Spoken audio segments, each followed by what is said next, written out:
Tienes que saber, están en Pauta de Análisis. Bien, tenemos ya nuestra entrevista y queremos hacer zoom, poner foco, Connie, lo hemos conversado mucho, en las cárceles. Las cárceles de Chile no tienen que ver solamente con la sobrepoblación, la calidad de nuestras cárceles, la discusión que se da, ¿no es cierto?, incluso en torno a la agenda de seguridad, que ayer tuvo un avance, ojo, con el tema del uso regular de la fuerza. Las reglas del uso de la fuerza. Eso, pero también fundamentalmente porque sabemos que en América Latina las cárceles son vistas hoy día como los verdaderos cuarteles de operaciones de las bandas y del crimen organizado, y en los últimos días hemos visto situaciones que no son preocupantes, son botón rojo y botón de alarma. Estamos hablando de gendarmes que habrían entrado y habrían ayudado a ingresar drogas, celulares a las cárceles, incluso se habla de posible armamento. De eso queremos conversar esta mañana con Cristian Alvial, exdirector nacional de Gendarmería. Muy buenos días, Cristian, ¿cómo le va?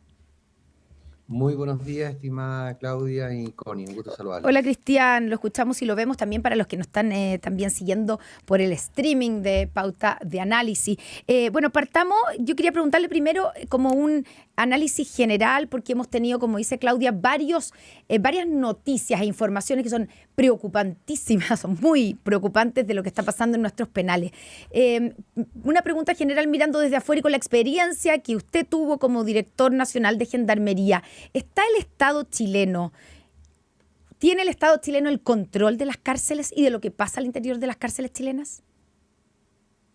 No, yo creo que el control que se tiene es un control perimetral, podemos contabilizar la población penal, tenemos la identidad de las personas que están dentro de los penales, de ese contexto, si podríamos decir un control básico, sí, pero el control como propiamente tal, no. De hecho, hay homicidios que ocurren dentro de la cárcel, aún con imputados desconocidos. Entonces, hay que hacer una reforma, y esto no es culpa, y lo he dicho Connie y Claudia a una pregunta, incluso reiterada, si aquí hay responsabilidad directa de un gobierno. Este es un problema de Estado, ¿no? Aquí ningún gobierno puede reparar o modernizar, profesionalizar la carrera penitenciaria en un corto tiempo, ¿no? Esto significa una exclusión del mundo penitenciario de lo que es el circuito de la seguridad pública, y en consecuencia tenemos hoy día, como muy bien lo decía Claudia, un punto rojo, una señal de alarma que es extremadamente preocupante, porque no solo las cárceles las transforman en centros de operaciones criminales, sino que además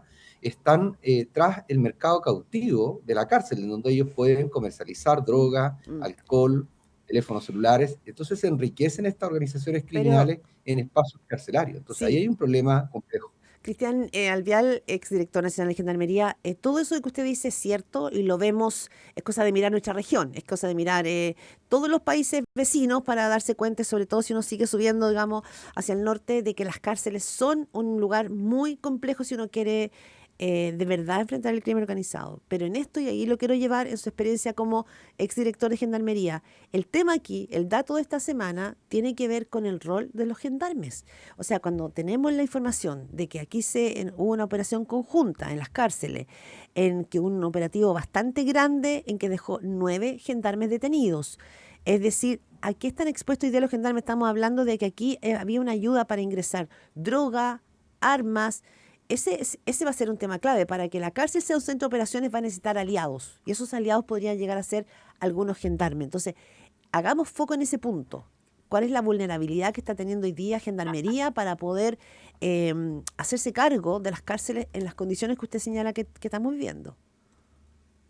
Mira, Claudia, tú tienes razón y claramente la preocupación y el punto que levantas. Si la estrategia criminal cambia, claramente aquí hay un cambio de lo que conocíamos como delincuencia común a una delincuencia organizada que pertenece también al narcotráfico, y esa delincuencia tiene una característica muy distinta, tiene obviamente mucho más poder adquisitivo, con ese poder adquisitivo compra armas, penetra al Estado, al punto que expertos reiteradamente señalan que el crimen organizado crece al alero de la protección gubernamental, protección que logra obviamente corrompiendo a agentes del Estado. Si nosotros vemos la realidad de países de la región en donde dentro de las cárceles, como por ejemplo en Ecuador, en estos enfrentamientos sangrientos entre bandas criminales se han encontrado armamento largo, lanzacohetes, entonces significa claramente lo que usted dice, o sea, hay constatación de que hay funcionarios que pertenecen a las fuerzas penitenciarias en distintos países que han terminado corrompiéndose al crimen organizado, enriqueciéndose, pero además generando un daño irreparable a la reputación y a la vida incluso de los mismos pares, me refiero a funcionarios y también obviamente de internos. Si nosotros creemos que eso es lejano, esto está ocurriendo hoy día y se está enfrentando en Ecuador. Tenemos ya una constatación en distintos países de Latinoamérica. Yo siempre he dicho, ¿por qué Chile cree que está totalmente impune a una, o está totalmente protegido a una realidad? Si estamos reconociendo que existe crimen organizado transnacional, significa que ellos operan independientemente de los países en los cuales están, de una manera. Ellos corrompen. Entonces, ¿por qué creemos que esta realidad no está ocurriendo en nuestro país? ¿Y por qué vemos hoy día distintas instituciones y distintos agentes de instituciones de seguridad que están para defender a la sociedad frente a esta delincuencia, que están cayendo en estas redes de corrupción? Porque es el modus operandi que ellos tienen. Si lo que usted dice, Claudia, es así. Entonces, ¿por qué le bajamos el perfil? ¿Por qué minimizamos un hecho que va a costarle muy caro a la seguridad pública, incluso a la misma democracia? Entonces, ¿y usted claro, siente que se le está bajando el perfil por parte de las autoridades? Se lo pregunto por lo siguiente, Cristian, porque por ejemplo, en el caso de La Serena, cuando se conoció esta noticia, uno de los aspectos que fue subrayado por las autoridades, estoy pensando en el ministro de Justicia, fue que esto fue descubierto vía procesos de fiscalización y de control interno. No es que alguien lo denunció, sino que vía este control interno que hay en las cárceles se descubrió que existía esta red de corrupción con 9 gendarmes que estaban trabajando básicamente para los internos del crimen organizado. ¿Es eso ¿es eso algo como para estar, entre comillas, orgullosos o un símbolo de que el sistema está funcionando? O sea, tenemos que pensar que los gendarmes van a ser corrompidos, algunos de ellos sí o sí, pero que lo importante es tener buenos controles que los descubran, o se está minimizando la gravedad del asunto y no se está haciendo algo más fuerte para evitarlo. Mira, Connie, yo creo que acá hay dos cosas. Una, primero reconocer claramente cuando hay investigaciones que se generan a través de los departamentos que tiene la misma institución. La estructura orgánica de la institución se adecuó. En 2019 se crearon los departamentos de investigación criminal y el departamento de inteligencia justamente para evitar cualquier tipo de zozobra en materia de seguridad. Y eso incluye también tener protección hacia adentro. Pero la cantidad de funcionarios, los recursos que están implicados para poder generar que estas unidades especializadas tengan mejor éxito, eso es lo que no está. Aquí se necesita más personal, más preparación, más tecnología. O sea, junto con los temas que ustedes reiteradamente han señalado, ¿no? Aquí hay un déficit de plazas que generan obviamente alteraciones al régimen interno porque hay un hacinamiento cercano al 28%, pero hay regiones en donde este hacinamiento es mucho más crítico aún, y particularmente Santiago y la quinta región, que son regiones que tienen una concentración de internos que son cualitativamente más complejos. Tenemos indicadores también de hacinamiento que obviamente complejizan aún más la función penitenciaria. Esa lógica genera que haya un descontrol porque no tenemos las capacidades para segmentar o clasificarlo adecuadamente. Y frente al tema de la corrupción, Connie, esto va también desde el punto de vista de los recursos que nosotros destinamos y también lo que es la formación. La Escuela de Gendarmería, y quiero decirlo abiertamente, Chile tiene ventajas comparativas en relación a otros sistemas penitenciarios de la región, sin duda, porque partió con una visión desde el año 1928 que creó la Escuela de Gendarmería, a diferencia de otras instituciones o agentes penitenciarios de la región que se forman en meses. Acá los gendarmes se forman a lo menos 1 año y los oficiales en 2, pero ya existe una ley que en 5 años tendría que formar a los oficiales en 4 años y a los gendarmes en 2, lo que se han hecho bien las cosas, pero se tiene que entender que esta amenaza hoy día la tenemos, y frente a la necesidad de recursos que se necesitan, porque acá los gendarmes, créame, Connie, acá hay un porcentaje bastante menor que se pueden corromper y se van a corromper. O sea, hay investigaciones, claro, hay investigaciones que muestran eso. Claro. Cristian Alvial, exdirector nacional de Gendarmería, conversando aquí en Pauta de Análisis. Lo llevo también quiero preguntarle, cuando usted fue director de Gendarmería, ¿esto se veía venir? Y se lo pregunto por lo siguiente. Por ejemplo, tuvimos el motín carcelario del Tren de Aragua en Santiago. Se habla de que ha sido el más grave desde la fuga de los frentistas. Imagínense lo que le estoy hablando. Liderado por Satanás, que es el cabecilla, digamos, o está detectado como uno de los cabecillas del Tren de Aragua. Esto durante el juicio contra los gallegos, que se está dando en la zona norte y que también, ¿no es cierto?, es otro brazo del Tren de Aragua. Entonces, cuando estamos hablando de ese ¿Y que nivel, dejaron cuántos gendarmes heridos el motín? 12 gendarmes heridos. Entonces, Y destruyeron claro, parte de las instalaciones. Usted veía esto en Gendarmería, que esto se veía, me imagino que usted mantiene contactos. ¿Cómo lo está viviendo, si es que tiene, digamos, relación con gendarmes actualmente en ejercicio? ¿Cómo se está viviendo desde adentro? Porque para ellos, enfrentar una situación de una organización criminal con esta envergadura y con este nivel de violencia debe ponerlos en un lugar distinto también, más allá de hablar de cuáles serían las políticas de Estado. ¿Qué reporte tiene usted o cómo está viendo usted la figura de las personas que lideran el Tren de Aragua en Chile, las cárceles de Chile? Mira, Claudia, yo voy a ser súper honesto en tu pregunta y claramente te voy a decir que lo que ocurrió en la cárcel de máxima seguridad en Santiago no puede ser el hecho más violento que hemos enfrentado. O sea, perdóname, 16 internos de 50 que se amotinen, 16 internos que se amotinen, lo que es esperable. Estos internos son cualitativamente complejos y son violentos, lo han demostrado en las calles. De hecho, cometen delitos que son no solo un homicidio, sino que son capaces de enterrar personas vivas, ¿no? Bueno, este nivel de violencia de ellos es totalmente esperable que la repliquen dentro de la cárcel. Pero recuerda, Connie y Claudia, que fueron 50 personas las que están privadas de libertad en esa cárcel, más o menos, y de las cuales 16 habrían generado esta agresión al personal. Yo te pregunto, si aquí es esperable la reacción de los internos porque son violentos, lo que a mí me extraña es la respuesta institucional tardía y también débil respuesta, porque los problemas que enfrentaron el funcionario de esa cárcel fueron días de destrucción, días de destrucción.